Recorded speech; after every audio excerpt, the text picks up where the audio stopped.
세상의 종교는 인간의 깨달음으로 만들어진 그런 한 사람을 통해서 만들어졌다면, 기독교는 위에서 하나님이 사람에게 계시가 되어서 하나님 사람 되어 내려오시고 또 우리에게 누군지 스스로 알리셔서, 그래서 일반 종교가 아니고 계시 종교라고 합니다.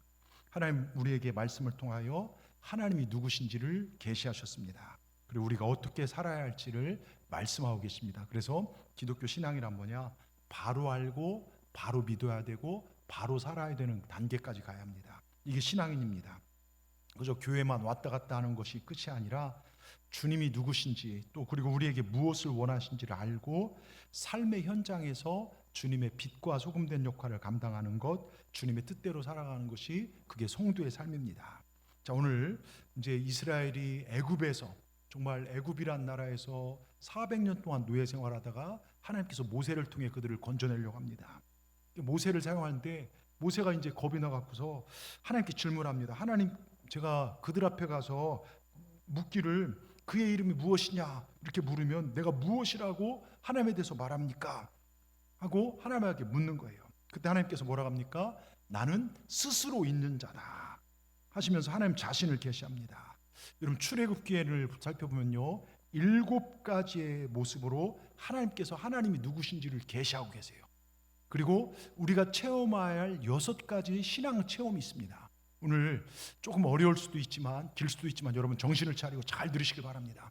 우리 옆분 졸면 옆구리 콕 찔러 주십시오. 졸지 말라고요.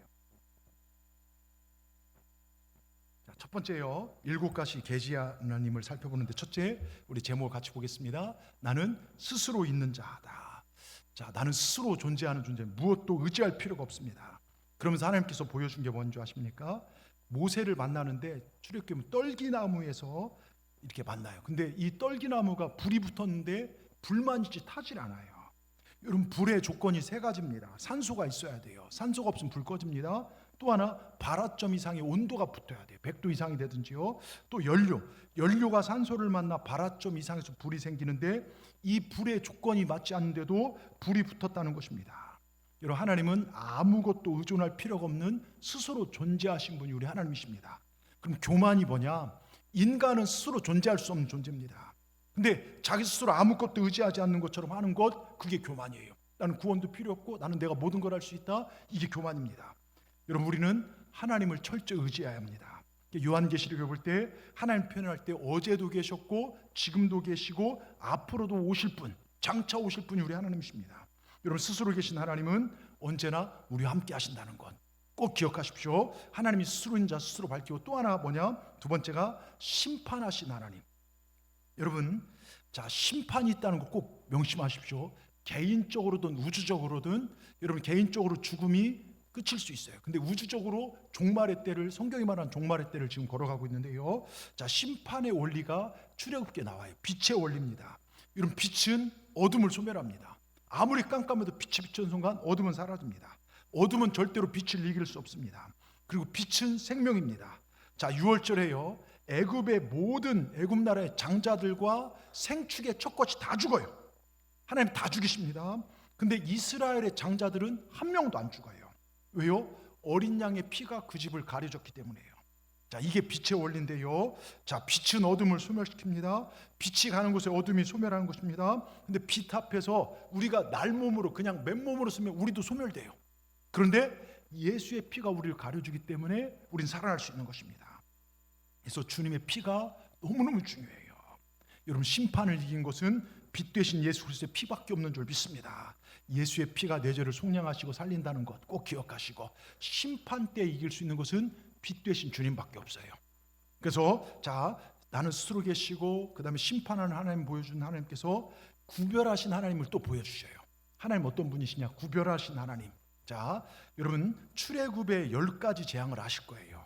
그 중에 다른 재앙들, 특별히 나일강을 피로, 또 개구리, 이 재앙은요, 이스라엘도 똑같이 받았는데 파리나 악질이나 독종이나 메뚜기나 흑암 장자 재앙은요, 애굽만 받아요. 자, 애굽만 받습니다. 제가 그 중에 하나 출애굽기 10장 22절 23절 한번 같이 보겠습니다. 자, 모세가 하늘을 향하여 손을 들매 캄캄함이 완전 깜깜이 3일 동안 애굽 온 땅에 있어서 그동안 사람이 서로 볼 수가 없고 자기 처소에 일어난 자가 없으되 이스라엘 자손에 거하는 곳에는 광명이 있었더라. 자, 여러분, 우리가 알아야 할 것이 있습니다. 하나님이 모든 사람을 다 똑같이 사랑하실까요? 아닙니다. 하나님의 사랑은 구별하는 사랑입니다. 하나님 선택한 자기 백성을 더 사랑하십니다. 하나님 말씀에 순종하고 하나님을 사랑한 자를 더 사랑하십니다. 여러분, 요한복음 13장 1절을 보십시다. 여러분, 요한복음 13장 보면 유월절 때 전에 예수께서 자기가 세상을 떠나 아버지께로 돌아가실 때가 이른 줄 아시고 세상에 있는 사람들을 세상에 있는 어떤 사람이요? 자기 사람들. 세상에 많은 사람들이 있는데 주님의 사람들이 따로 있다는 것입니다. 여러분, 여기 자기 사람이란 주님과 상관 있는 사람입니다. 교회 다닌다고 다 자기 사람이 아닙니다. 주님의 말씀에 순종하고 따르는 자가 자기 사람이라는 거예요. 나를 사랑한 자를 내가 사랑하고 나를 존귀 여긴 자를 내가 존귀 여긴다. 이게 하나님의 의지십니다. 그러니 여러분, 주님을 더 사랑하십시오. 주님 사랑하는 예배에 생명을 거십시오. 내가 하나님의 사랑을 더 많이 받으려면 하나님을 더 사랑하고 하나님을 더 존귀 여기시길 주의 이름으로 축원합니다. 하나님 이렇게 구별하십니다. 그 세 번째, 구별하신 하나님께서 대속하신 하나님. 네 번째가 대속하신 하나님인데요, 자, 어린 양의 피로 우리 죄를 속죄하셨습니다. 여러분, 우리는 죽어 지옥 갈 수밖에 없고 죽음의 신을 그 누구도 피할 수 없지만 그 피가 발라진 집은 죽음의 사자가 유월, 너물유자의 담을 뛰어넘었다. 영어로 패스오버, 뛰어넘었습니다. 이게 유월절입니다. 즉 보혈의 공로가 우리를 새롭게 하고 구원하는 것을 의미합니다. 우리 하나님은요, 우리를 위하여 아낌없이 예수님을 내어주셨습니다. 보혈이 발라진 집에 누가 살아도, 과거에 그 사람이 사람을 때린 살인자든 과거에 몸을 팔든 창녀든 마약을 했든 그 사람이 예수의 피가 발려져 있으면 여러분, 그 집에 있는 사람 누구든 구원받는다는 거예요. 내 의지, 내 노력으로 구원받는 것이 아닙니다. 하나님의 구속하시는 그 사랑을 믿고 주님 앞에 나갈 때 구원의 역사가 이루어진다는 사실, 여러분 꼭 기억하시길 바랍니다. 여러분, 절대로 믿으십시오. 하나님 저와 여러분 구원하시기 위하여, 저와 여러분을 자녀 삼으시기 위하여 독생자를 아낌없이 내어주셨고, 우리 예수님은 아낌없이 십자가에서 물과 피를 쏟으시고 우리를 구원하셨습니다. 대속하신 하나님의 그 사랑, 이걸 절대로 잊지 않기를 다시 한번 축원합니다. 자, 그 다음에요, 자, 여기까지 하나님 심판하시고 또 우리를 구원하시고 대속하신 하나님이신데, 그 하나님이 여기서 끝나는 게 아니라 우리에게 생명의 근원 되신다는 거예요. 다섯 번째요, 자, 이스라엘 백성들이 바로의 손에서 이제 구원받고 홍해를 건너고 어딜 갑니까? 광야 여정을 시작해요. 우리도 세상에서 구원받고 신앙의 여정을 걸어갑니다. 그런데 여기서 여러분 하나 묻겠습니다. 밥하고 물 안 먹고 살 수 있습니까? 못 살죠. 예? 밥을 안 먹고는 인간이 굉장히 오래 살아요. 90일 정도 산대요. 밥을 안 먹으면요. 근데 엄밀히 말하면 혈식군자예요. 혈식군자가 뭡니까? 엄밀한 의미에서 혈식을, 내가 피와 살을 먹는 거예요. 내가 밥과 물을 안 먹으니까 내가 내 피와 살을 먹은 거예요. 그러니까 여러분, 밥을 안 먹으면 살이 빠지는 게 바로 그겁니다.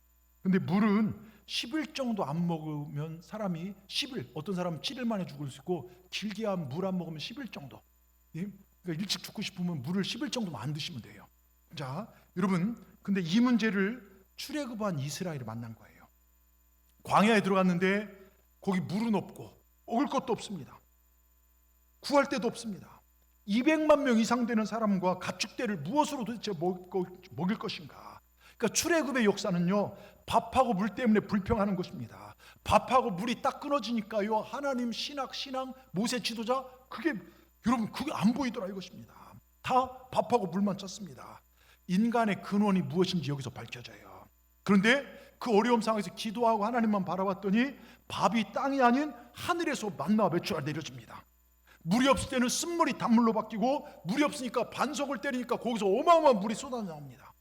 이런 체험을 38년 반절을 해요. 여러분, 이게 무슨 말인 줄 아십니까? 생명의 근원인 밥하고 물이 이 땅이 아니라 하나님이 주신 것을 깨닫게 되었다는 거예요. 인간의 생명의 근원은 밥하고 물인데 이 밥하고 물은 하나님께로서 온다. 이걸 광야 여정을 통해 깨닫는 거예요. 즉 생명의 근원 하나님이다. 여러분, 우리가 예수 믿고 저 천성까지 우린 광야 여정을 걸어가고 있어요. 여기서 생명의 근원이 무엇이냐? 이 땅에 돈과 잘 먹고 잘 사는 게 아니라 하늘나라라는 것입니다. 사람은 떡으로만 사는 존재가 아니라 하나님의 말씀으로 사는 존재임을 깨닫게 된 것입니다. 그러니까 이런 얘기가 이상하게 하나님을 잘 섬겼더니 복이 임하더라, 건강하더라, 일이 풀리더라. 여러분, 이런 걸 깨닫게 된다는 거예요. 자, 모든 것의 근원이 하나님께 있음을 아는 자는 근심과 염려, 걱정, 고민할 필요가 없습니다.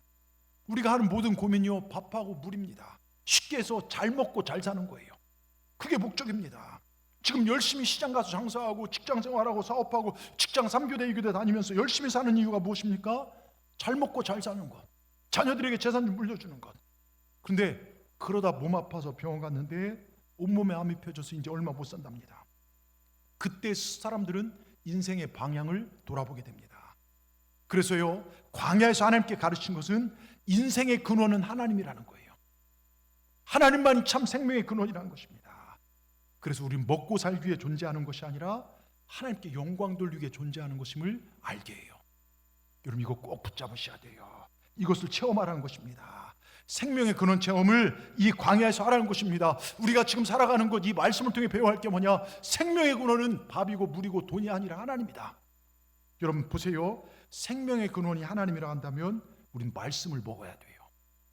제가 종종 얘기하지만 예를 듭니다. 개 한 마리가 20만 원이에요. 그 비에 너구리는 2배가 된대요. 근데 오소리는 한 100만 원 정도 하고 곰은 몇 천만 원 한다고 합니다. 왜 고기값이 다를까? 물론 구하기도 쉽지 않지만 여러분, 개, 너구리, 오소리가 다 개과입니다. 개의 경우요, 사람이 먹는 걸 다 먹는데요. 개는요. 그러니까 개를 잡아먹으려면 내 집 개가 아니라 이웃집 개를 잡아먹어야 된대요. 왜냐하면 우리 집 개는 우리 집에 먹던 것만 먹기 때문에 내가 먹지 못한 영양분을 섭취하려면 이웃집 개를 잡아먹어야 된답니다.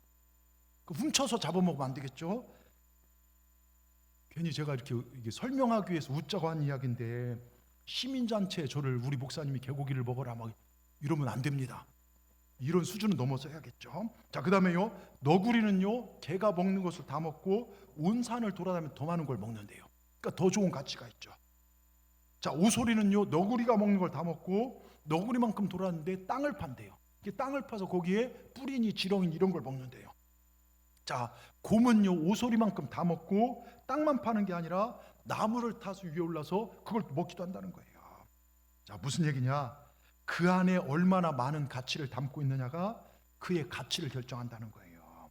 사람의 가치가 어디에 있는가? 사람이 밥만 먹고 살면 밥의 가치예요. 그런데요, 그 안에 하나님의 말씀을 담고 살아가면 더 바른 가치, 반듯한 가치가 된다는 것입니다. 여러분, 생명의 근원 되신 하나님 말씀을 가지고 사시길 주의 이름으로 축원합니다.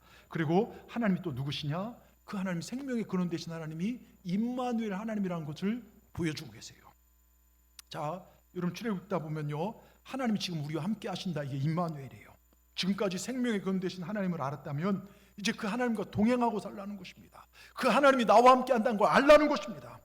그 하나님께서 우리와 함께 하시게 하여 이 땅에 오셨다는 것입니다. 여러분, 출애굽할 때는요, 구름 기둥, 불 기둥. 여러분, 그 광야를요, 제가 가봐서 알지만 낮에는 엄청 더워요. 근데 그늘만 되면 시원해요. 밤에는 영하까지 떨어져요. 기온차가 40도가 납니다. 근데 그 불기둥을 딱 하니까 그게 따뜻해 살만해요. 내가 너희들과 함께 한다는 증표입니다. 여러분, 그 하나님 함께 하시고 그 다음에 시내산에서 모세에게 언약궤를 주시고 성막을 만들고 그들의 중심 가운데 계신다는 거예요. 그러니까 하나님이 임마누엘로 우리 함께 한다는 걸 보여준 것입니다. 온 우주가 하나님 것이에요. 만물이 하나님이 창조하셨습니다. 이스라엘과 친해지려고 시내산으로 친히 강림하셨고 시내산에서 모세에게 법을 주어 언약궤를 만들게 하셨습니다. 이제 산 아래 내려와 성막 안에 주님이 거하십니다. 여러분 보세요. 저 높고 위대하신 지고지순이란 표현이 맞는 하나님께서 시내산으로 강림하셨어요. 이게 성부 하나님입니다. 이제 인간들 세상으로 들어오신 것, 성막 안에 말씀으로 오셨다. 이게 성육신, 인카네이션, 예수 그리스도를 뜻합니다. 그리고 그분이 거기서만 끝나는 게 아니라 예배를 통해 우리에게 말씀을 주시고 우리에게 은혜를 주시고 우리 안에 거하기를 원하시다. 이게 뭡니까? 성령님이십니다. 지고지순하신 높으신 하나님이 나와 함께 가까이 하고 싶어 하시고 나를 사랑하셔서 아들까지 내어주시고 내 안에 오시고자 성령으로 지금 오셨습니다. 여러분, 그 하나님의 사랑을 느끼고 사는 것, 그게 임마누엘입니다. 여러분, 하나님께서 언제나 나와 함께함을 믿으시기 바랍니다. 아멘. 하나님 나와 함께 하시면 믿으시기 바랍니다. 지금 조금 힘들고 뜻대로 안 풀려도 외로워도 하나님이 나와 함께 하신다. 이 사실 잊지 마시길 주의 이름으로 축원합니다. 근데 임마누엘 하나님 그걸로 끝이 아니라 말씀의 법을 주신 하나님이에요.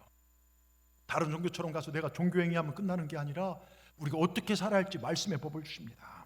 그 법이 뭡니까? 내가 거룩하니 너희도 거룩하라는 것입니다. 하나님 우리에게 말씀을 주신 분이십니다. 그러니까 우리가 그 말씀대로 살아갈 때 하나님 은혜를 받고 복을 받고 나중에 최후 승리를 얻게 되는 것입니다. 자, 보세요. 이스라엘은 여러분 400년간 노예했던 나라가 지금 세계 역사상 그걸 극복하고 나왔다? 없어요. 그냥 흐지부지 그냥 종이 되어버립니다. 그런데요, 당대 최고의 애굽을 자기 힘으로 나올 수 없습니다. 근데 하나님께 도와주셨습니다. 여러분 가나안 땅을 정복해가는 이야기도 마찬가지고 다윗이 어린 다윗이 그 장수 골리앗을 물리칠 때 이런 말을 합니다. 너는 창과 단칼과 칼로 내게 나오느냐. 나는 여호와의 구원하심이 창과 칼에 있지 아니함을 이 백성에게 보이리라. 믿음으로 나아가 이길 수 없는 골리앗을 물리칩니다. 여러분 이게 먼 옛날 얘기가 아니에요. 지금도 말씀 붙잡고 나아간 자는 하나님께 승리케 하십니다. 제가 한 가지 예만 드려볼게요. 엄청나게 많은 예들이 있겠죠. 3차 중동전쟁 6.1전쟁 아시죠? 중동에서 6.1전쟁요. 6.1전쟁은 사실 수적으로 보나 무기로 보나 군대의 질로 보나 이스라엘이 이길 수 없는 전쟁입니다. 상대국은 이라크, 레바논, 시리아, 이집트, 요르단 5개 국가. 엄청난 나라들이죠. 군대는 몇 배나 많고 땅을 보기만 해도 엄청난 큰 무기도 훨씬 우세합니다. 근데 희한한 일들이 일어난 바람에 아랍 연맹 국가가 6일 만에 패퇴해요. 여러분 보세요. 역사의 미스테리 몇 가지 말씀드리면 6.1 전쟁은 이스라엘이 독립한 지 19년인 1967년 6월 5일 일어났는데 바로 전날 6월 4일 이 아랍 연맹들이 통신 암호를 바꿨대요. 이스라엘이 눈치챌까 봐. 근데 당시 아랍 연맹 소속했던 요르단만 암호를 업데이트 안 한 거예요. 왜? 그 이유를 누가 아무도 몰라요. 예? 그래서 이집트가 이스라엘 공군기가 출격했다 하고 그 뭡니까? 요르단에 알려주니까 거짓 정보라고 믿질 않는 거예요. 원래 비행기가 출격하면 상대편이 가서 위에서 공중전을 치료하는데 그게 안 된 것입니다. 그래 그 결과요 이스라엘 비행기 가서 이집트 비행기를 떼는데 그때 여러분 미그 21기 204대를 이륙도 못 해보고요. 그 가치만 해도 수조 원의 가치를 다 파괴당했어요. 이집트 공군기 절반이 파괴당했습니다. 뿐만 아니라 이집트 상공에 이스라엘 기가 나타났을 불구하고 대공미사일을 쏘질 않았대요. 왜 그런지 모른다는 것입니다. 여러분 하나님이 막으신 것이죠. 그리고 이스라엘 북쪽 끝에 가면 골란고원이라는 곳이 있어요. 가본 분들 아실 것입니다. 이 골란고원은 이스라엘 땅보다 1km 높기에 이스라엘을 내려다보면 싸울 수 있는 그런 요지입니다. 지금도 굉장히 거기 이스라엘 군사기지가 많아요. 만약 당시에 시리아가 이 골란고원을 공격했다면 이스라엘은 최소 3만 명의 병력을 잃을 수 있다는 상황입니다. 근데 시리아가요 이스라엘로 쳐들어가자 7시간 만에 다 주력량쳤대요. 원인 모를 주력량쳤대요. 이유가 지금도 안 밝혀져요. 또 시나이 반도에서요 어느 요새를 진지를 구축했던 이집트군이요 이스라엘의 공격을 받지도 않았는데 최첨단 무기들을 놓고 퇴각하여 그때 이스라엘 군 소대장인 클라인이 이끄는 25명 대원들에게 그 최첨단 부대가 점령당해버려요. 이유 모릅니다. 근데 당시에 이스라엘 한 나고병이 자기 부대원을 찾아 헤매고 있었어요. 근데 갑자기 눈앞에 수천 명의 이집트 군이 집결해 있는데 그들이 그 나고병을 본 순간 모든 이집트 병사들이 총을 내렸고 항복을 했대요. 이스라엘 병사 한 명에게 투항을 했다는 겁니다. 그걸 이상히 여긴 나고병은 언급결에 그들을 포로 삼아 한 명이 수천 명을 포로 삼아 데리고 온 거예요. 그 수용소에 이집트 장교들을 신문합니다. 당신들은 왜 겨우 한 명의 병사에게 포로가 되어 잡혀왔느냐. 그때 한결같이 이런 대답을 해요. 그 병사 뒤에는 하늘의 수많은 천사들이 우리를 향해 총을 겨누고 있었어. 우린 당신들과는 싸울 준비가 되어 있으나 천사들과는 싸울 준비가 되어 있지 않았던 것이요. 여러분 이게 실화입니다. 하나님의 백성을 하나님 지키신다는 것이죠. 여러분 하나님께 살아계십니다. 스스로 계신 하나님 그리고 심판하신 하나님 하나님의 백성을 구별하시고 특별히 사랑하시고 대속하시고 그들의 생명의 근원 되신 하나님 임마누엘로 함께 하시고 말씀 가운데 우리가 함께 하신 하나님 여러분 우리가 거룩하게 살면요 하나님께서 우리 인생을 반드시 책임져 주십니다. 이분이 바로 우리 하나님이십니다. 그런데 이렇게 하나님이 누구신지 아는 것으로 끝나면 안 돼요. 우리가 체험해야 하고 가져야 할 의지가 있습니다. 오늘 6가지 그걸 더 살펴볼 건데요 정신을 바짝 차리고 들으시기 바랍니다. 아시겠죠? 첫 번째요 분리체험. 여러분 잘 들으십시오. 노예를 벗고 세상에 떨어져 나오는 것 띄워주십시오. 분리체험입니다. 자, 이스라엘은 노예였죠. 애굽이란 나라의 노예입니다. 이제 노예를 벗고 세상, 즉 애굽이라는 곳에서 떨어져 나와야 합니다. 근데 이스라엘이 애굽을 떠나려갈 때 바로가 그래 잘가 선물까지 보셔서 보내줍니까? 안 보내줘요. 여러분이 예수 믿기 시작하면요, 세상이 여러분 잘 보내줄 것 같습니까? 절대 안 보내줍니다. 정말 여러분 붙잡습니다. 여러분 예수 믿기 시작하면요, 세상은 더 달라들어서 교회로부터 멀어지게 합니다. 우리를 놓아주자라는 바로의 손에서 강제적으로 우리를 떼어내는 게 10가지 재앙이에요. 잘 보십시오. 첫째가 나일강을 피로 바꾸는 거예요. 그들이 의지했던 나일강, 생명의 젖줄 나일강, 여러분 피로 바뀌어서 생명이 끊깁니다. 두 번째, 개구리 재앙이 내려요. 여러분 애굽 신 중에 하나가 개구리 신이에요. 근데 개구리가 사방에서 튀어나와 살기 어렵게 만듭니다. 신이 도움을 주는 게 아니라 어렵게 만듭니다. 세 번째가 이재앙, 티끌을 후 불었더니 온 땅에 이가 나서 사람들이 온몸에 들어가 괴롭게 합니다.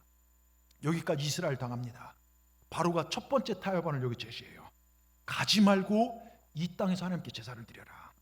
여러분 우리가 예수 믿고 교회를 다니고 하나님을 따르려고 하는데 세상이 우리에게 속삭입니다. 야, 세상에서 하나님 섬기면 마음으로만 믿으면 되지 뭘 굳이 몸은 여기 있고 마음만 믿으면 되지 굳이 거기까지 가냐? 여러분 몸이 가지 않는데 마음이 따라갑니까? 제가 전도하다 보면요, 전 하나님 믿어요. 근데 교회는 안 나가요. 이건 믿는 게 아니에요. 이게 바로의 속삭임입니다. 네 번째가 무슨 재앙입니까? 파리 재앙이 나와요. 온통 시꺼먼 파리대로 살 수가 없습니다. 그러니까 바로가 두 번째 타협안을 제시해요. 너무 멀리 가지 말고 가까운 데 가서 제사 드려라. 여러분 뭡니까? 우리가 교회 오면 믿긴 믿되 너무 교회 깊게 빠지지 마라. 똑같은 말입니다. 굳이 뭐 새벽 예배까지 주일 성수만 하면 되지 무슨 선교와 수예배고 11조, 야 너무 깊게 빠지면 안 된다. 이게 바로의 제안이에요. 근데 여러분 기억하십시오.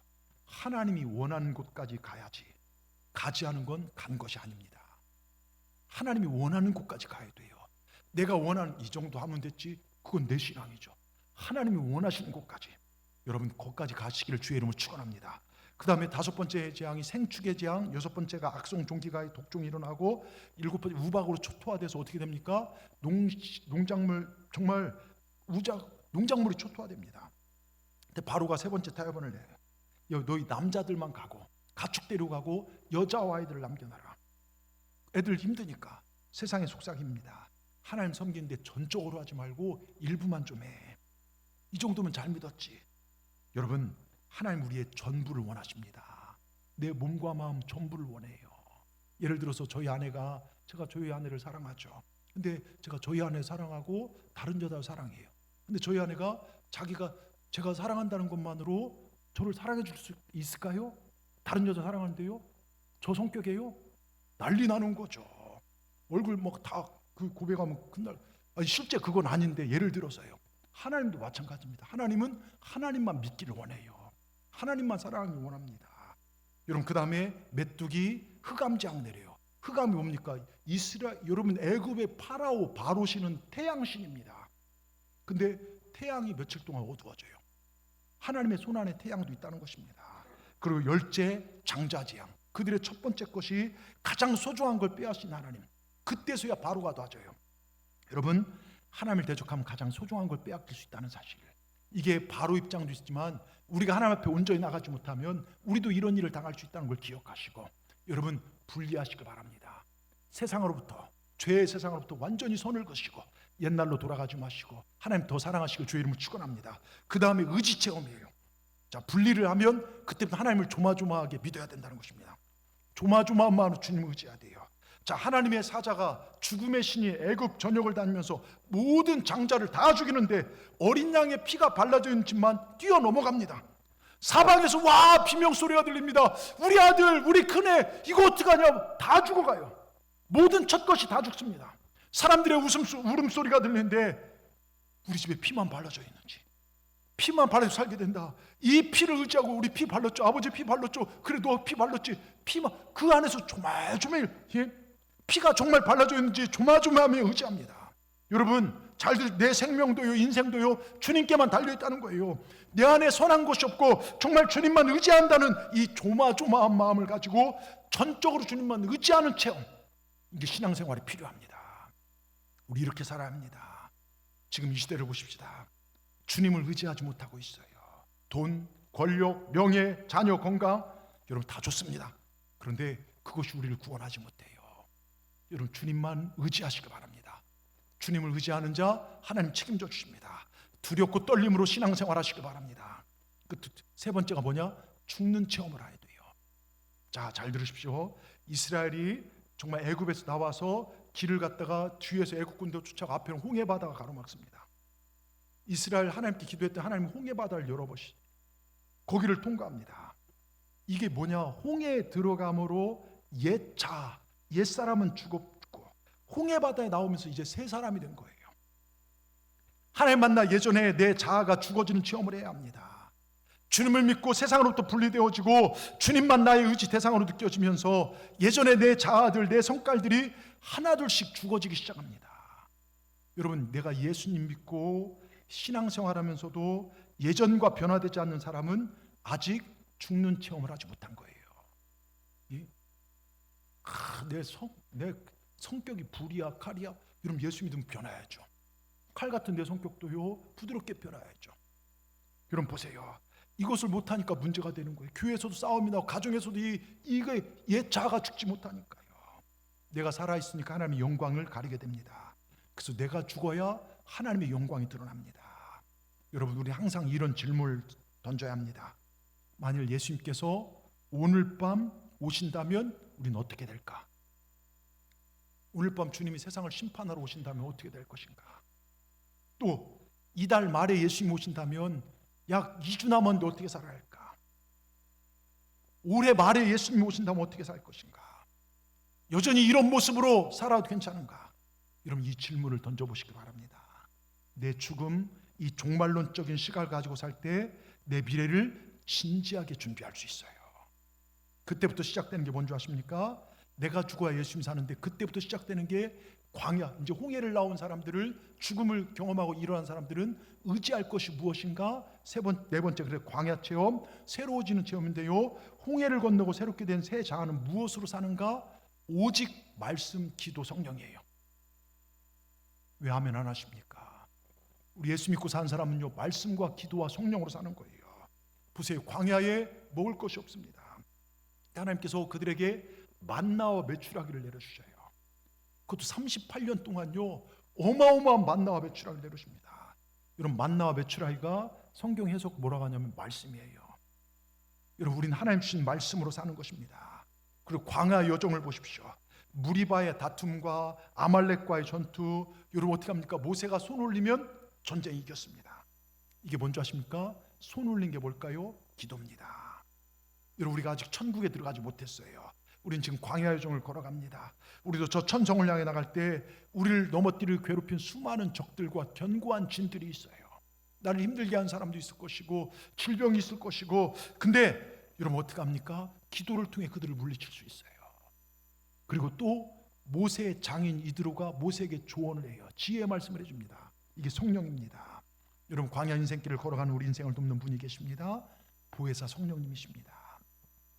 여러분, 나의 최대의 가치, 내 생명의 젖줄이 어디서 오는가? 말씀, 기도, 성령밖에 없습니다. 이게 광야길을 걸어가는 우리가 살아야 할 삶인 줄 믿습니다. 여러분 보세요. 저 북녘 땅을 보십시오. 휴전선을 그려놓고요, 1km, 2km만 올라가면 농사가 되지 않고 나무도 없어요. 제가 강화 이 서해부터요, 저 어딥니까? 저 동쪽 정말 다 철책선 붙잡으면서 저 나라와 민족 구원해달라고 기도했습니다. 여러분 보세요. 여러분 휴전선, 근데요 우리나라 휴전선에 1km만 내려면요 흉년을 모릅니다. 양구 같은 데는요 시래기가 엄청나죠. 쓰레기가 아니라 시래기요. 시래기국 엄청 잘 됩니다. 막 펀치볼지요, 쌀도 좋고요, 오대산 쌀, 철원, 수요, 강화부터요 엄청납니다. 여러분, 왜 저 땅은 안 되고 흉년이고 비참하고 우린 잘 될까? 왜 그럴까요? 여러분, 75년 전 북한은 우리보다 훨씬 더 잘 살았습니다. 근데 불과 짧은 몇십 년 사이에 우리는 세계 선진국과 어깨를 나란히하는 강대국 되었습니다. 저 땅은 세계에서 가장 가난한 나라 중에 한 나라가 되었습니다. 그 차이가 뭘까요? 우리가 잘한 것이 무엇입니까? 똑같은 인종이에요. 똑같은 백성입니다. 오히려 지하 자원은 북한이 더 많습니다. 우린 땅이 넓어요, 땅 좁아요. 여러분, 땅 파면 석이 나옵니까? 우리나라는 자원도 없어요. 우리가 잘한 게요, 열심히 기도하고 하나님 섬긴 것밖에 없습니다. 말씀에 순종자는 것밖에 없습니다. 성령 충만한 것밖에 없습니다. 교회에서 철야 때마다 새벽마다 하나님 살려달라고, 이민족 지켜달라고 몸부림치며 기도한 것밖에 없습니다. 우리가 잘한 것은 우리 선조들은 교회를 사랑했습니다. 예수 잘 믿는 그것밖에 없었습니다. 그런데 하나님은 그걸 보고 이 나라에 복을 주셨습니다. 그런데 지금은 열심히 기도도 안 하고 말씀의 순종도 잘 안 합니다. 성령 충만보다는 다른 충만으로 채우려고 합니다. 그런 이 나라 민족이 어려워지지 않겠습니다. 제 얘기가 아니에요. 연세대 경제학과 교수님의 얘기입니다. 여러분, 오직 말씀, 오직 기도, 오직 성령, 이것밖에 없다는 걸 깨닫는 자, 말씀과 기도, 성령 있는 곳이라면 어디를 찾아간 자가 그런 사람들 하나님의 변화를 받고 축복을 받습니다. 여러분, 하나님을 존중하십시오. 그럼 하나님 여러분에게 더 큰 복을 주실 줄 믿습니다. 나를 찾는 자가 나를 만나고, 하나님 만나는 걸 갈급해 하십시오. 이 예배를 소중히 여기십시오. 나를 사랑한 자가 나의 사랑을 받을 것이라고 했습니다. 여러분, 하나님을 찾으시고 하나님을 더 사랑하십시오. 그래서 하나님의 큰 사랑과 복을 받는 우리 모두가 되길 주의 이름으로 축원합니다. 그 다음에요, 이렇게 하나님을 체험해 말씀 기도로 사는 사람은 거룩해지는 삶을 살아야 돼요. 이게 성화 체험입니다. 이렇게 살아야 돼요. 자, 광야를 걷다가 하나님은 그들에게 어떻게 합니까? 시내산 앞에 멈추게 합니다. 이게 출애굽기 19장부터요 레위기까지, 민수기 거의 7장 8장까지 멈추게 합니다. 그리고 그들에게 말씀을 주십니다. 그 핵심이 레위기법이죠. 내가 거룩하니 너희도 거룩하라. 거룩해지려면 내가 주는 법을 따라야 된다. 여러분, 기독교는 말씀의 종교입니다. 하나님의 법, 어떻게 살아야 하는지, 사회법, 도덕법, 재산은 어떻게 드리고 성막은 어떻게 세우고 예수님 사람 어떻게 살아야 하는지 이 법을 가르쳐 줍니다. 신앙생활은요 하나님의 말씀의 법으로 하는 것입니다. 그 법대로 살아감으로 거룩해지게 되는 거예요. 그런데 내가 예수 믿기 시작하고 교회 나온 지 얼마 안 됐는데 말씀 지키려고 하면요 사단이 방해해요. 여러분, 한의학 용어 중에 명연 현상 아시죠? 명연 들어보셨죠? 이게 뭡니까? 명연이 없으면 치료가 없다. 몸에 독이 있어서 아파서 약을 먹었더니 두드러기가 나고 막 발진이 일어나요. 뭡니까? 두드러기를 통해 독이 밖으로 밝히 드러나는 걸, 이걸 명연이라고 해요. 그러니까 독이나 열이 숨지 않고 밖으로 드러나게 한다. 이게 명연입니다. 근데 신앙적으로 나를 붙잡고 있는 사단에게 하나님의 명령으로 예수 이름으로 더러운 귀신아 떠나가라 하니까 마귀가 더 발광해요. 자, 예수님이 나타나시자 귀신 들린 자가 아직 때가 이르지 않았습니다. 왜 우리를 괴롭게 합니까? 발광을 합니다. 그러니까 교회를 다니면 사고 난다, 이런 얘기도 맞아요. 왜냐하면 그를 붙잡고 있는 귀신의 세력이 그 영혼을 빼앗기지 않기 위해서 사단이 더 발광하는 것입니다. 여러분, 내가 삶 속에서요 이제 영적으로 성숙하려고 할 때 어떤 역사가 나를 더욱 괴롭힙니다. 보이지 않는 역사가 우리 삶에서 얼마나 많은지 모릅니다. 내가 무언가를 하는데 강력한 역사가 나를 방해한다면 그때 멈추는 게 아니라 더 강하게 밀어붙여야 돼요. 아시겠습니까? 더 예배로, 기도로 물어붙여야 합니다. 그러면 귀신은 떨어져 나가요. 귀신을 대적하라, 마귀를 대적하라, 그럼 너희를 물리 떠나가리라. 이도 더 강하게 밀어붙이는 것이 바로 거룩함을 추구하는 거예요. 막 싸우는 게 아니라 더 말씀과 더 기도와 더 사랑하고 살아가는 것. 여러분, 사단은 우리가요 거룩해지는 걸 방해합니다. 잘 보세요. 예수님이 40일 금식 기도라고 나왔을 때 천사가 바로 수중든 게 아니에요.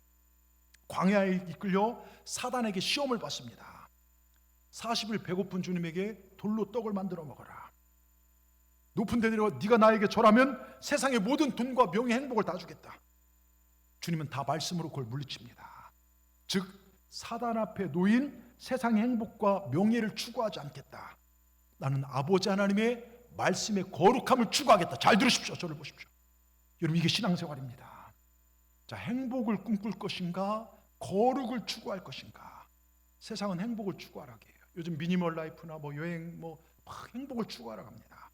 하나님은요 이스라엘을 출애굽해서 시내산에 불러놓고 내가 너희 행복하라고 불러낸 것이 아니라 거룩하라고 불러냈다. 근데 기억하세요. 행복을 추구하면 행복도 도망가고 거룩함은 완전 떠나갑니다. 근데 내가 말씀의 거룩함을 추구하면요 행복이 절로 따라 나와요.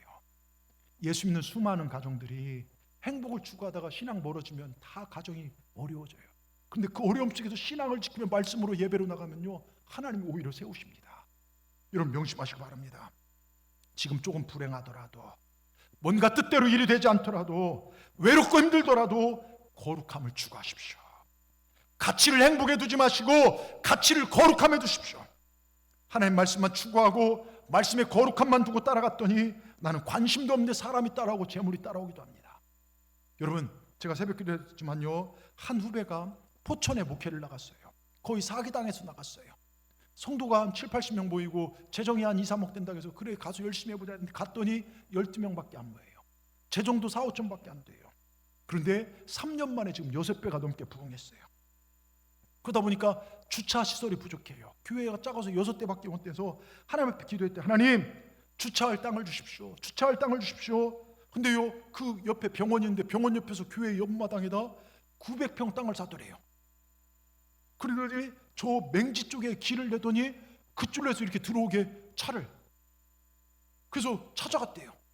원장을 찾아갔더니 그 원장님이 그러더래요. 그 원장도 교인이더래요. 순복음교회. 아유, 목사님 어차피 주일 안 쓰니까 마음대로 쓰십시오. 아니, 주차할 땅 달라고 했더니 주차장을 만들어 거저 주시더래요. 여러분, 근데 그 후배 목사님, 여러분, 행복을 추구하는 것이 아니라 거룩을 추구해요. 말씀을 추구합니다. 내가 거룩하게 살려고 노력하니 하나님께서 은혜를 주십니다. 근데 여기서 한 단계 더 나가야 합니다. 거룩함을 추구하는 사람은, 성화를 추구하는 사람은 샬롬, 사랑을 추구해야 돼요. 자, 제가 금요일 밤 때 말씀드렸어요. 샬롬에는 박스와 샬롬이 있어요. 평안에는요, 평안에는 샬롬, 평안을 추구하는 샬롬 평안이 있지만 박스도 있어요. 그래서 우리가 잘 알죠. 박스 로마 들어보셨죠? 로마의 평안을, 여러분 이게 뭡니까? 로마는 힘과 권력으로 다른 나라 때려부시고 로마의 제국을 완성했지만 박스 로마는 망합니다. 박스 로마는요. 근데 샬롬은 지금까지 이어져요. 우린 샬롬을 추구해야 돼요. 그래서 우리는 어떻게 하냐? 사랑을 전하고 살아야 돼요. 예수 믿는 사람은 힘과 권력으로 다른 사람 누리는 게 아닙니다. 우리는 평안을 추구해야 됩니다. 여러분 보세요. 립스틱 짙게 바르고 임줄이란 여가수가 히트친 노래 아시죠? 어른들 아실 거예요. 립스틱 짙게 바르고 뭐 이렇게요. 그 가사 중에 내일이면 이질이 꼭이질이 립스틱 짙게 바르고 사랑이란 길지가 않더라 영원하지도 않더라 아침에 피었다가 저녁에 지고 마는 나팔꽃보다 짧은 사랑아 속절없는 사랑. 여러분 그래요. 사랑이란 게 짧아요. 여러분 사랑할 수 있는 시간이 많지 않더라고요. 지금 내 곁에 남아있는 사람, 내 전도 대상자들, 내 사랑을 그리워하는 사람, 여러분 뜨겁게 사랑하시길 바랍니다. 아멘. 여러분 곧 떠나갑니다. 언제 어떻게 될지 몰라요. 미워하고 살지 마십시오. 사랑하고 존중하시길 주의 이름으로 축원합니다. 심수봉이 그러잖아요. 사랑밖에 난 몰라. 우리 예수 믿는 사람들 사랑밖에 난 몰라. 이게 돼야 돼요. 우리 예수 믿는 사람 사랑 빼면 아무것도 아닌 존재가 되어야 될 줄 믿습니다. 여러분 우리도 주님의 사랑밖에 난 몰라. 이런 삶을 사시기를 주의 이름으로 축원합니다. 여러분을 통해 하나님 사랑, 이웃 사랑, 십자가의 사랑이 정말 증거되어지는 이 거룩한 삶을 사시길 바랍니다. 그럴 때요 마지막 우리가 체험할 게 영광을 체험하게 돼요. 우리 예수 믿는 사람 여기까지 가야 돼요. 이게 영광 체험이 뭐냐? 성막 체험입니다. 자, 하나님과 이스라엘 백성의 동거가 이루어집니다. 하나님과 연합. 하나님께서 우리와 함께 하시고 싶어서 뭘 주시냐? 최종적으로 성막을 주셔요. 어떻게 성막을 만들고 제사는 어떻게 드려야 하는지 제사법, 예배법을 알려드립니다. 하나님과 믿음의 사람들이 동거 연합이 바로 교회 생활입니다. 이 교회 생활이 얼마나 중요한지 몰라요. 천국에 가는 것만이 천국이 아니라 주님과 내가 연합되는 것, 주님이 내 안에, 내가 주님 안에 나의 모습 속에 하나님의 형상이 보여지는 것, 이게 연합이에요. 그래서 제가 기도하는 것 중에 하나, 하나님 우리 동산을 사랑하는 성도들이 어려움 속에서 주님과 동거함을 만민이 알게 하여 주시옵소서. 저 사람 무너질 것 같고 저 사람 아플 것 같고 죽을 것 같은데 하나님이 함께 살아나네. 이걸 만민이 알게 해달라는 거예요. 여러분 성 프란시스 등 수많은 성인들이 추구했던 것, 하나님과 친밀함, 그분과의 동거를 추구했습니다. 거기에 엄청난 영광이 있습니다. 자, 우리는 어둠이고 죄인인데 어둠과 빛이 함께 공존하는 이루 말할 수 없는 거룩한 상태까지 가는 것, 이게 하나님의 영광을 체험한 것입니다. 여러분 우리가 맛본 지금의 신앙생활 전부가 아닙니다. 우린 이루 말할 수 없는 거룩한 상태까지 가게 될 줄 믿습니다. 세상과 나는 간 곳 없고 구속한 주만 보이도다. 이 믿음의 단계까지 가야 될 줄 믿습니다. 주 음성 외에는 참 기쁨 없도다. 주님 음성이 너무 기쁜 이 단계까지 가시길 바랍니다. 여러분 사실 하나님께서요 죄인된 이스라엘과 동거하시기 위해서, 죄인된 나와 함께 하시기 위해서 성막을 주셨고 지금 이 시대 우리에게 교회를 주셨습니다. 성전 중심의 삶을 살아가며 그 안에 말씀을 나누고 말씀을 배우고 이곳에서 하나님을 예배하고 하나님을 높이고 하나님의 인정을 받고, 여러분 이게 주님과 동행하는 삶인 줄 믿습니다. 여러분 보세요. 교회에 보니까 성도가 있고 고객이 있더라고요. 잘 들어보세요. 성도는 주님의 교회를 위해 자기를 희생하고 헌신하지만 고객은 자신의 유익을 위해 교회를 이용하더라고요. 성도는요, 하나님 말씀에 순종하지만 고객은 자신의 귀에 좋고 입에 맞는 소리만 원하더라고요. 성도는 교회를 세우고 함께 지체된 성도를 위해 기꺼이 자신의 것을 내어놓지만 고객은 자신이 마음에 드는 것만 선택합니다. 성도는 교회가 온전한 모습으로 세워지도록 연약하고 부족한 부분을 자신의 수고로 채워나가고 견고하기를 힘쓰고 바라지만 고객은 마음에 들지 않는 것과 부족한 것에서 평가하고 비판만 합니다. 이게 고객입니다. 성도는 연약하고 부족하며 형편이 없더라도 교회를 지키기를 힘쓰지만 고객은 마음에 들지 않으면 서비스가 좋고 시스템이 좋은 곳으로 아주 쉽게 옮겨버립니다. 여러분 성도입니까? 이 동산교회 고객입니까? 성도가 되시길 바랍니다. 여러분 한 분 한 분 우연히 여기서 예배드린 게 아니에요. 과거에 어쨌든 여러분 이곳에 오게 하신 것은 하나님이 여러분을 통해 영광 받으시길 원한다는 걸 기억하시기 바랍니다. 여러분 전 세계 한번 살펴보세요. 교회를 핍박했던 나라들, 선교사님 추방하고 목사님 괴롭히고 죽였던 나라들, 성경을 불태웠던 나라들 지금 다 멸망해 가고 있습니다. 너희들이 나를 멸시한즉 내가 너를 멸하리라. 그리고 하나님을 존귀 여겼던 나라, 하나님을 높였던 사람들 하나님께 존귀 여기신 것입니다. 네가 나를 존귀 여겼은즉 이제 내가 너를 존귀 여기리라. 너희가 나를 영화롭게 했은즉 내가 너희를 영화롭게 하리라. 여러분 하나님 말씀하십니다. 우리 교회 이런 많은 분들이 교회를 사랑하고 묵묵히 헌신하고 노력했던 분들, 하나님께서 그 교회를 사랑하고 헌신했던 자들을 위기 속에서 건진, 우리는 그런 게 많지 않습니까? 여러분 주님의 몸된 교회 더 사랑하십시오. 주님과 동거함을 이루시길 바랍니다. 그래서 모든 백성이 주님과 함께 동거함을 알게 하는 그런 삶을 사시기 바랍니다. 한 가지만 말씀드리고 마칠게요. 1960년대 우리나라 6.25 전쟁이 끝난 지 얼마 안 됐을 때 군산에 미군 비행장이 있었습니다. 근데 이 미군 비행장에 쓰레기가 나오는데 말이 쓰레기지 전쟁을 치는 가난한 우리나라 사람들에게는 좋은 먹을거리나 입을 것이 많이 거기서 나오는 거예요. 사람들은 막 줄을 서서 그것을 잡으려고 했습니다. 근데 이 군산 미군 비행장 옆에 한 여자 집사님이 움막을 치고 거린같이 살고 있었습니다. 그리고 그녀에게는 한 아들이 있었습니다. 쓰레기나 폐지를 모아서 간간히 살아가는데 그렇게 악착같이 모아서 작은 집 한 채 살 정도의 돈을 모았습니다. 야, 이제 이 지겨운 거린 동네를 벗어 살아야겠다 생각하고 집을 살려고 하는데 기도할 때마다 자꾸 마음이 걸립니다. 그래서 고민하며 기도하는데 하나님께서 그런 마음을 주십니다. 너의 집보다 내 집을 먼저 생각하라. 그래서 내 집을 갖기 전에 교회가 그 당시 60년대에 얼마나 허술하겠습니까? 허술하니까 교회를 위해서 바치자 생각하고 목사님을 찾아갔습니다. 그리고 그 내용을 말하면서 하나님께 바쳤습니다. 목사님이 그 여인의 삶이 아는지라 눈물을 흘며 돌려주려고 하지만 아닙니다. 하나님 주신 마음입니다. 그 정성에 애절한 마음으로 간절히 축복 기도해 주셨습니다. 그런데요, 재밌는 일이 생겨요. 그날 밤 미군 부대 군목 목사님이 밤에 잠을 자다 꿈을 꾸게 되는데 꿈에 한 빛이 쫙 비치더래요. 하늘로부터 내려오는데 그 비치는 모습 보니까 예수님이 거기 서 계시더래요. 근데 예수님이 어디론가 걸어가는데 예수님 따라가 보니까 어느 거린 동네, 막 움막이 있는 거린 동네에 한 움막으로 쑥 들어갑니다. 그 잠이 깼대요. 아침 되어서 통역관을 불러서 그곳 찾아가 보니까 한 번도 가본 적이 없는 그곳이 정확히 꿈에서 본 것하고 일치가 되더랍니다. 근데 그 움막 앞에 섰는데 찬송 소리가 들리는 거예요. 살며시 들어갔습니다. 깜짝 놀랐죠. 거기 막 외국 사람 서 있으니까.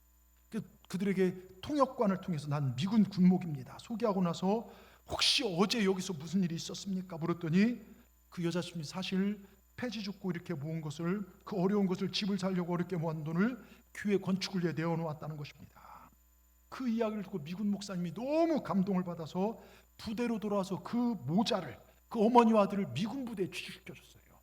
여러분 그 당시 미군 부대 취직하는 게 쉽지가 않았습니다. 대단한 일입니다. 아무나 할 수 있는 것이 아니죠. 그렇게 먹고 사는 모든 문제가 단번에 해결됐습니다. 그러다 얼마 지나지 않아 그 미군 목사님이 제대를 하고 미국에 가서 자기 고향에서 목회를 하게 됩니다. 하는 설교를 하는 중 이 얘기를 한 거예요. 자기가 꿈에서 본 예수님과 그 여인 이야기를 했습니다. 많은 사람이 감동하던데 하나님께서 한 명의 마음을 움직였어요. 그 교회의 대농장을 운영하는 농장주가 큰 감동을 받았습니다. 그 농장주가 목사님에 찾아왔습니다. 제가 그분들을 초청하고 싶은데 목사님 연락 좀 해주시죠. 그렇게 해서 그 당시에 그분들이 미국에 초청을 받고 들어갔습니다. 근데 그 농장주는요, 큰 부자였지만 자식이 없어요. 근데 그 청년을 보니까 내가 양자 삼고 싶다. 그 청년이 농장주의 아들이 되었습니다. 그리고 그 농장주의 전 재산을 유산으로 상속받게 되었습니다. 어마어마한 재산을 말입니다. 보십시오. 하나님께 기도하고 눈앞에 보이는 현실보다 그 마음을 중심으로 하나님이 원하신 것을 행했더니 하나님께서 그 인생과 자녀의 인생을 책임지더라 이것입니다. 하나님께 바친 것은 폐지 모아 어렵게 장만한 작은 돈이지만 하나님은요 몇만 배의 것으로 갚아주셨습니다. 기억하십시오. 하나님은 작은 헌신을 큰 축복으로 변화시킨 분이십니다. 하나님이 주고 싶어서 무언가 축복해 주고 싶을 정도로 사랑스러운 존재들이 저와 여러분 되기를 주의 이름으로 축원합니다. 하나님은 바로 믿고 바로 알고 바로 생활하십시다. 그럴 때 여러분 그렇게 생활할 때 주위 사람들이요, 안 믿는 친구들이요, 야 얘는 주님과 동거하고 있어, 얘는 하나님이 함께 하셔, 만민이 알게 되는 그러한 삶을 살게 될 줄 믿습니다. 여러분 정말로 기적의 주인공들 다 되기를, 주님과 함께 동행하시는 여러분 되기를 주의 이름으로 축원합니다. 기도하겠습니다. 하나님 감사합니다. 오늘 말씀을 통해 하나님이 누구신지를 스스로 밝혀주셨으니 감사합니다. 하나님 스스로 계신 분이시고 심판하시고 대속하시고 임마누엘로 우리와 함께 하신 하나님, 말씀을 주신 하나님을 배웠습니다. 그리고 우리가 어떻게 살아야 하는지 배웠습니다. 옛날로 돌아가지 않게 하시고 저 천국을 바라보며 이 성전에서 하나님과 동행하는 삶을 살게 하여 주시옵소서. 이제 하나님의 영광을 위해 달려가는 우리가 되게 하여 주시사 우리가 하나님 주신 저 천국에 가기까지, 주님이 주신 땅으로 가기까지 수많은 적들과 견고한 성이 우리를 괴롭게 하지만 믿음으로 임마누엘 주님과 함께 이겨내어 승리하게 하여 주시옵소서.